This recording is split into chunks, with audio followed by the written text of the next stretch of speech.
Welcome to the good old days, our Raynham history show. I'm Pat Riley, and our host is retired Selectman Don McKinnon. Welcome, Don. Thank you, Pat. Now I've been unemployed now for 3 days. Our first show is No you one's called, officially so I guess retired. Mm-hmm. I've enjoyed my retirement. I'm looking for a job. And we're glad we're keeping you busy here on You Raynham are. Cable. You always do this, Absolutely. Pat, right. And you have invited as our guest today a familiar face in Raynham, Kevin Ellis. Welcome, Man, Kevin. Oh, thank you. If he were a utility player, you'd say he plays all the positions, Exactly. including pitching. I only do what I can do because I love this town, and I haven't been able to say no to you yet. So that's the secret for you getting involved so I've- much is you're getting drafted, Kevin. That's it.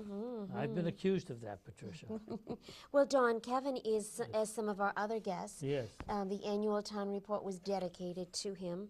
This happened to be in 2008, so if I can just, And my darling wife. and Shirley, exactly. Shirley Yeah. couldn't be with us today, but she's here in spirit, If I- watching out there in the audience, I'm sure. If I can say something, also yesterday was, very proud to say, Shirley and my 36th wedding anniversary. Wow. Congratulations. Excellent. Well, it says Kevin and Shirley Ellis moved to Raynham in 1982. Not long after, Kevin was appointed a member of the Raynham Conservation Commission in 1990 and served on the commission for 11 years until July 2001. In 1995, he was appointed to fill a vacancy on the Cable Television Advisory Commission. He still serves on the commission. This was in 2008. And has been chairman for the past 11 years. This time the commission is negotiating contracts with both Comcast and Verizon, and in a moment you can update us on that. Okay, I'd be In happy to. 2006, Kevin served on the committee for the town of Raynham's 275th anniversary celebration. With the help of representatives from the Lions Club and its membership, he co-chaired the organization of the anniversary parade. By all accounts, it was a huge success, and it definitely was. Shirley spent 3 years as treasurer for the St. Anne's Women's Guild. She was also the chairman of the St. Anne's Annual Craft Fair for several years.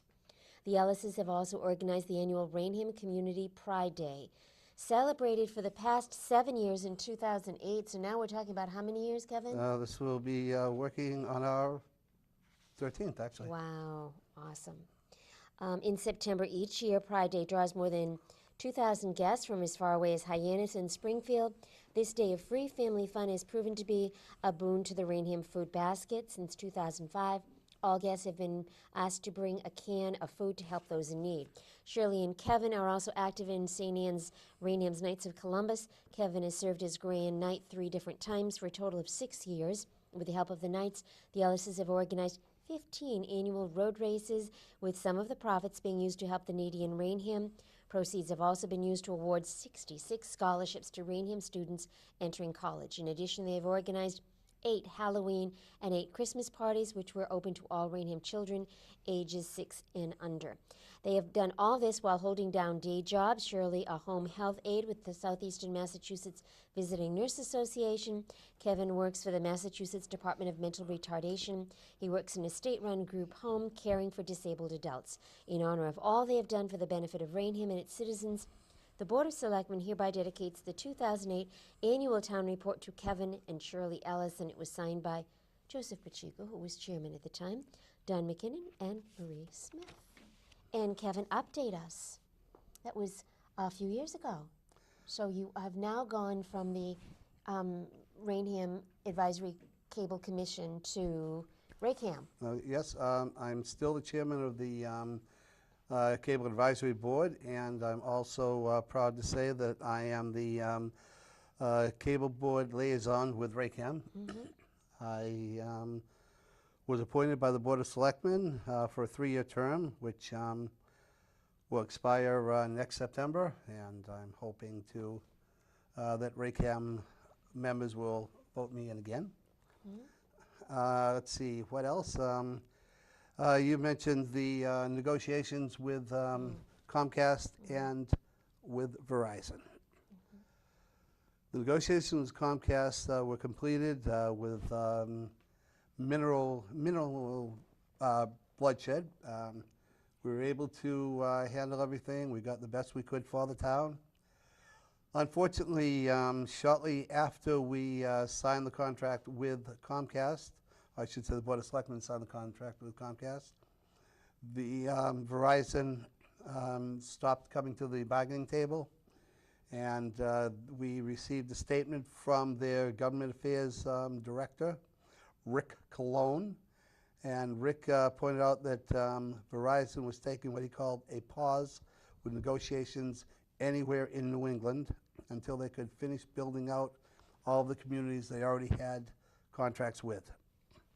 And I have been calling Rick in the last 3 years.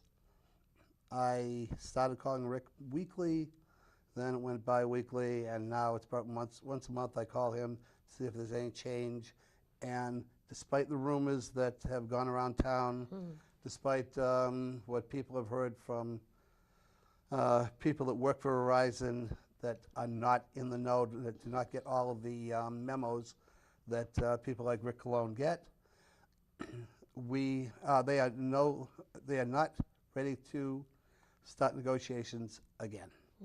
Okay, Rick said they have no idea when they will be starting negotiations. They're still in a pause phase, and we are considered by Verizon, because of our proximity to Taunton, low-hanging fruit, which means we're very easy to pluck, and they're more than willing to negotiate with us when they begin negotiating again. When they're ready, in other Yes. words.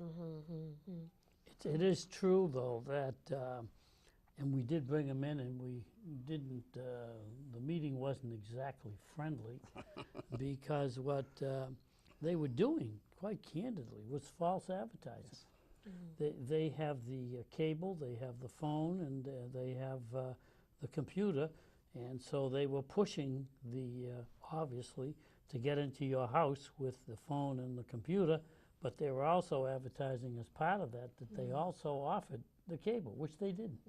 And we've had some people, and Kevin gets to know them, the people I've known for years, and Kevin, now he's known them for years, because they do manage to get a call to Kevin on the regular line. I think you're on their speed dial, Kevin.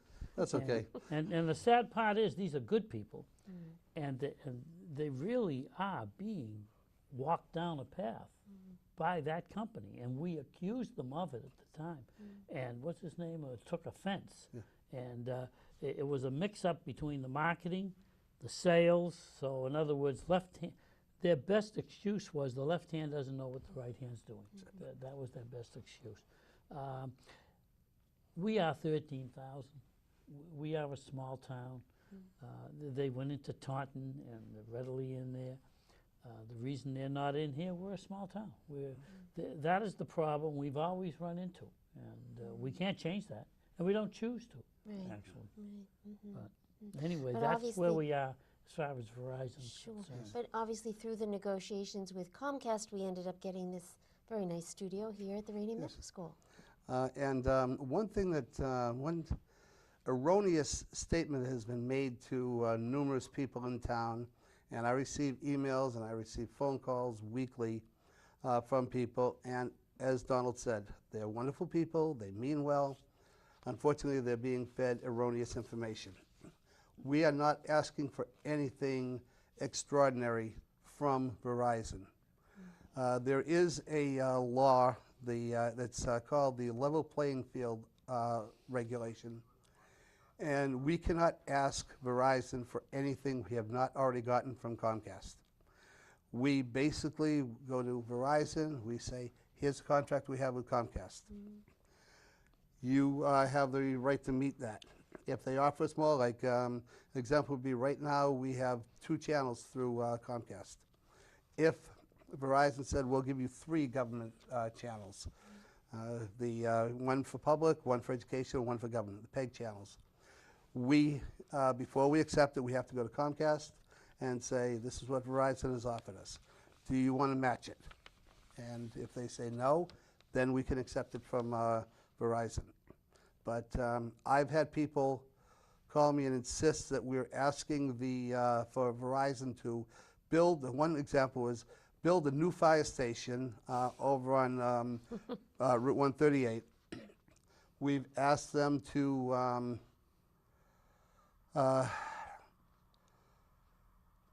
give $1 million to the town to help with the different, to lower the taxes. These are exact things that people have written me and called and told me on the phone. And as I try to explain to them, and whether they believe it or not, I'm sorry, that's what the regulation is. It's called the level playing field regulation. We cannot demand anything more from Verizon than we have gotten from Comcast. And anything that we would get, we would not have to build another studio, but it would help us to maintain and run the studio and support the citizens, subscribers in Raynham in the way they deserve to be supported. And that's all we're asking from Verizon, or we will ask when they begin negotiations again. It's, we don't want anything more. I don't want a new car. I'd love to have a new car, but I'm not going to ask anyone for it. Donald doesn't need a new home, a vacation home in Florida. And, we're not asking for things like that. I think what happens is under the good old days, and part of the theme of the good old days is that these also are the good old days. Right. Yes. And right now where we are, what Kevin is talking about with Verizon is the fact that there will come a time, and that's why we want these tapes to go to the Historical Commission. There will come a time 50 years, 100 years from now, then I hope by then Verizon will be here, and they'll look back and say, well, what was the problem? Well, Right. you're finding it out from the man who is the main negotiator with them over the period of the years. This is just the way it is. He's the one on the line to these people. And, I said a few things which I won't repeat here, but to them that shame on them for being a large corporation and for taking a little town of Raynham. We got state picking on us. We don't need them, Verizon. But we've also got, I'd like to go back, because Kevin, you've got more credentials than just about anybody in town over the period of the years. And originally you first cut your teeth, I guess one might say, on the cable, on the Conservation Commission. Yeah, 1990 to 2001. That's a long period of time. That was a long tenure. And Well, at that actually, time, Donald, I had started as a neighborhood activist. Okay, if you remember, there was... the lesson is if you complain, I hire you. That's it. For no money, by the way. Where the new temple is going in right now on Yeah. South Street East, Yeah. they had, there was the person that had a purchase and sale agreement on what had been called the Funny Farm, wanted to put in 600 units of low-income housing there. And it would have had a devastating impact, in my opinion, on the community, Yeah. on the neighborhood. So I started going to the meetings, and that's when we renewed our friendship. Because I was Kevin's teacher back in Yes. odd years. Really? Sure. Most people don't realize Don and I got to know each other in high school. Mm-hmm. I was a sophomore, he was a freshman. I was a sophomore student, he was a freshman teacher. That's right. And that's when we first got to know each other. And I say these things, a lot of people don't believe us, Kevin, but on Clive Olson, they were giving an award to Clive. And I said, of course, Clive was my student. And John Noblin says, what, is that right? I said, well, yeah, I think I always said in Taunton, I either taught you or I worked for you over the period of years. And that's how you got into conservation? yes, and I got a phone call one Sunday morning from you saying that there was a vacancy on conservation, and you asked me to take it, and I did. Fred Sylvia called me up complaining about dogs one time, and I hired him. Yeah, now he's a dog officer. Now he's a dog officer, and he loves it. He's dedicated to it. But Kevin, in those days, how many members? Was it the same as it is now? I think the same number. Yes, we had 5. But you spent more time in actual, maybe inspections than now? Yes, going out on wetlands,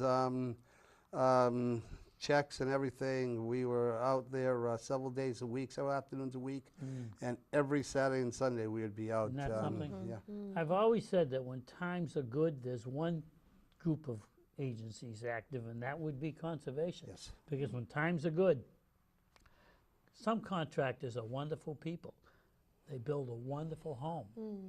But on the other side of the coin, they'll build it anywhere. They can Right. get away with it. And so Kevin's group at that time was practically almost full-time employees Yes. for going around doing all the inspections and all Yes, well, at that time. we were lucky to have Judy Christine as our executive And secretary. Judy came over from the board originally. Yes. Yeah. And Gordon Francis, who also was organizing Pride Day when Pride Day first began with you. Gordon Francis, Greg White, Jeff Hogan, Dora Pine, and myself were the board when I first went on it. That's interesting board. You think of Dora Pine, now there's a stone down there for it. Yes. Greg White, I think when he was a young man, once in a while exceeded posted limits on the streets of Richmond Street, of which there were some challenges to his driving, and all of a sudden he becomes a conservationist. That's the way the world breaks with these people, the way they, when they mature, they get a little older. Not and Greg. times, not Greg. No, not Greg. I apologize to him and his family. I'm sure it was a mistaken identification. And of course, Gordon Francis, I remember one time, I know nothing about nature, see, nothing. And he got me on one of those canoe, and I was pedaling like a son, and I realized I'm pedaling him. What is this going on here, you know? So when we went down the Taunton River, it was very nice to go down it, but very taxing when Gordon decided to take charge of it and made me the chief principal, whatever that happened to be. So you were on that with the real cutting edge people at Yes. that time. Kevin, was there one decision or one action that the board took during your tenure that kind of stands out as being a highlight? Well, we did have, as Donald said, different types of applicants would come in. We would have those who would come in and say, this is what we want to do. An example would be the nice and clean car wash.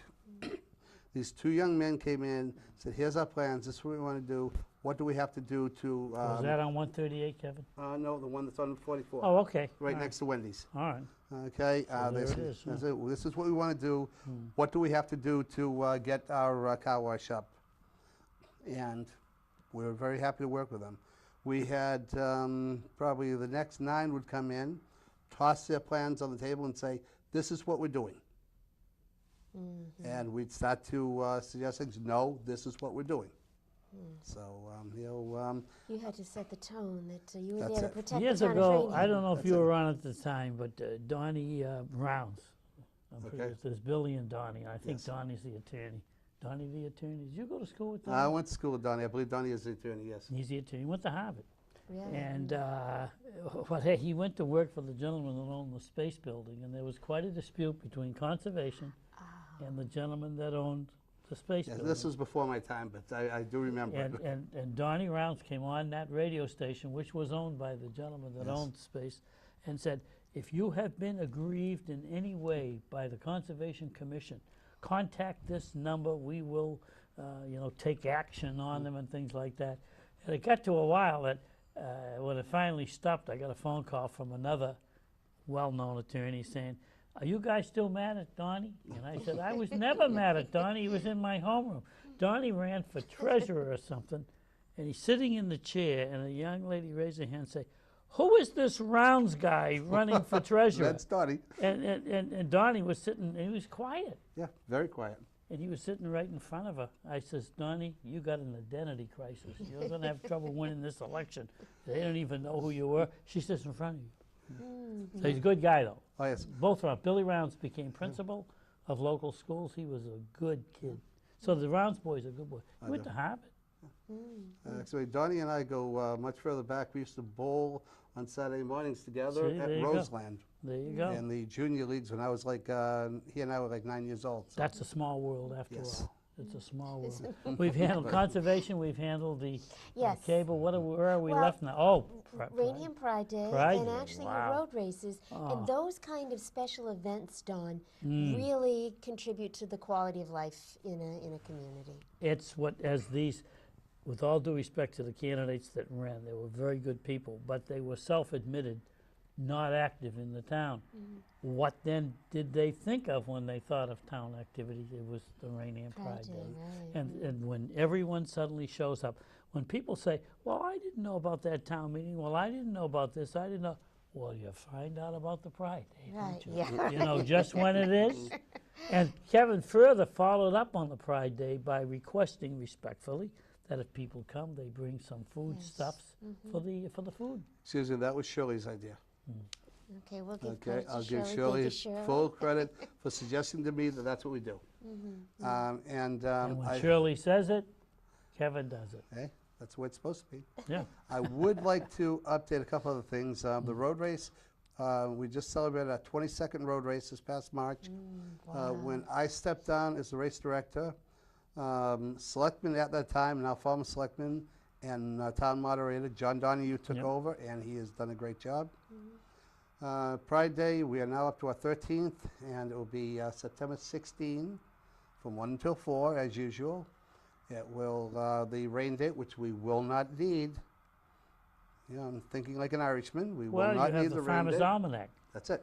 Will be the 23rd. Okay. And the main thing about Pride Day is how the entire town comes out and works together on it. I mean, there's no town board or town department that can be left out of this. Everyone comes together. I request the blessing of the selectmen every year, and I always get it.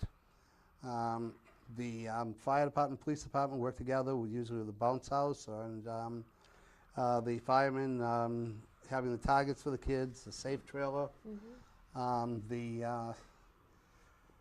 They also have a snow cone machine where you can pick either red or blue icing. Syrup rather. There's a little competition there. Let's see, the Park and Rec is always ready to approve the dates that I request for Pride Day. The Lions Club always volunteers hot dogs. Yes, without the Lions Club, I was going to say that Pride Day would be 1/3 of the success that it is. And I see the Hannett flowers are always Hannett the giving florist, free yes. flowers.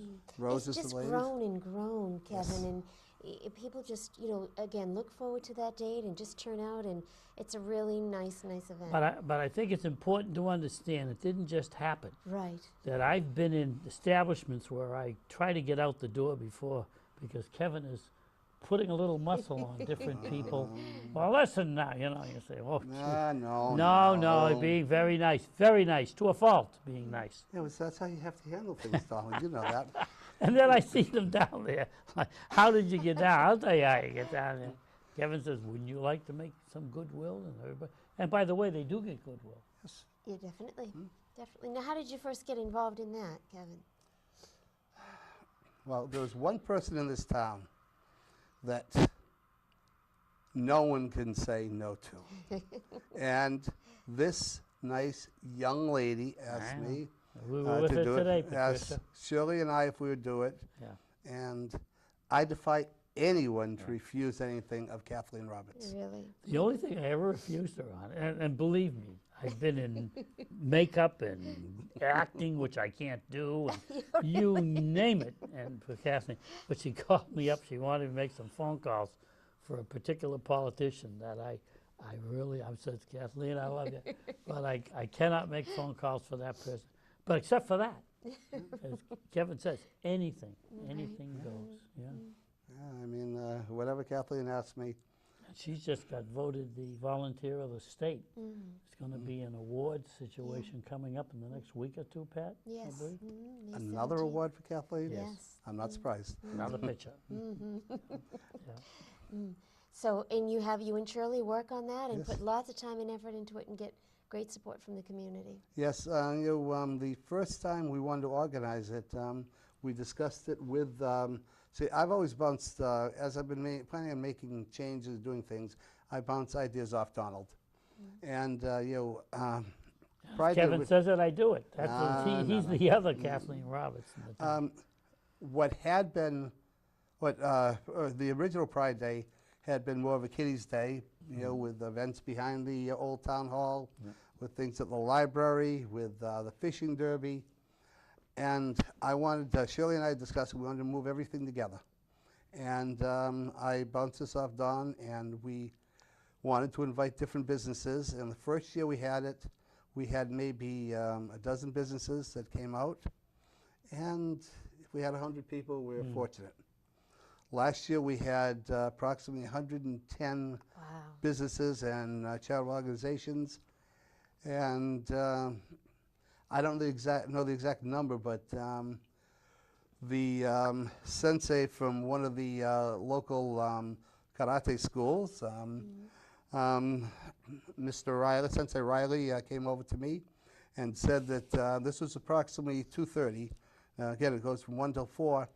He had brought 2,500 items that were being handed out, and they were gone.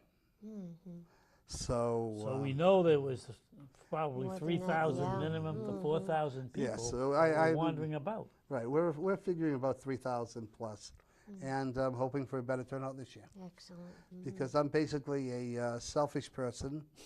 No way. No, seriously, I'm very competitive, and last year I know how much food we had donated for the food basket, and I definitely want to surpass that this year. Excellent. So, excellent. And the Lions come up with a large amount of food and gone. Yes, yeah. Use it all up because there's so many people That's there. it. And Friendlies last year Yes. they brought out what they thought would be sufficient ice cream to give a cup to each person, and they had to make 2 trips back to the restaurant to get more ice cream. Yes, I know. And they kept Very running good out. ice cream, by the way. We like Friendlies. And last year, for the first time, I did not taste a hot dog, a soda, anything didn't from either. Panera, I waited too long. I or didn't anything get my from hot dog. Friendlies. So, So the get my word hot is dog. get there early. yes. And often. Yes. Now, what about the food basket? How did you get involved with that or become a That's supporter Shirley. of that? Well, as I said, Shirley suggested that whereas we don't charge anyone to set up a table or to come into Pride Day, she said, we should try to do something to help some group in town. And she said, how about the food basket? We just received something for the food basket, from the food basket about a donation. And I said, that's a good idea. So I contacted the then director, and I approached him with the idea, and he said, great, we'll be out there. And since then, he's retired, and Debbie has taken over, and she's very happy to come out and receive the donation as well. Excellent. Very There have good. been people who would come and then realize they didn't bring something, and they go back home, So, and they go back and get Sure. something. And 95, I don't know if you've done percentages, Kevin, there are 1 or 2 that have to charge something. Right. But that's it. Right. All of the ice cream and the hot dogs and the whole thing is all free. It is, right. But there are 1 or exactly. 2 that they have Well, to. the nonprofit organizations, like the Raynham Library doing the book sale, the Council on Aging with the little things they sell, Right. the Historical Commission sell A things. nice historical society, a nice map or something Yes. with Yeah, something and I love extra. that. And Yeah. I was glad they had those Right, things. exactly. I did have one controversy about 3 years ago. I was told by someone that one of the vendors, I hate to call them that, but one of the vendors was selling something. So I went over and asked her to stop. She said, what about those people over there? I said, well, that's the Raynham Library. It's a book sale. They're nonprofit, and they're selling that to support themselves. She said, well, I'm a nonprofit organization, too. Yeah. I You was are now calm. because you're going to be nonprofit, That's all it. right. I was very calm. I took a deep breath, and I said, excuse me, but I do not feel that Tupperware is a nonprofit organization. It is now. It's, We are just about out of time, Wow, believe Kevin, it you or didn't not, know. Kevin. But thank you so much for coming. My pleasure. And you obviously are going to stay involved in the town of Raynham. Oh, yes, but I know this show is mainly about the history of Raynham, and I hope everyone understands that I am just a very, very minor footnote in the history of the town, and I just love the town, and Shirley and I will keep doing whatever we can for it. and you'll never be referred to by anybody else but you as footnote. You are a main cog in the wheel. This is the structure that makes Raynham the way it is. Exactly, exactly. And people that give of themselves Yeah. totally from an Yeah. unselfish perspective, just because they care about the town. On that note, we're going to conclude this episode, and we'll be back on our next episode of The Good Old Days. Thank you, Don McKinnon, our host, and our guest today, Kevin Ellis. And we want to thank all of you for being you. with us as well. And someday we're going to have that song to come on and off, but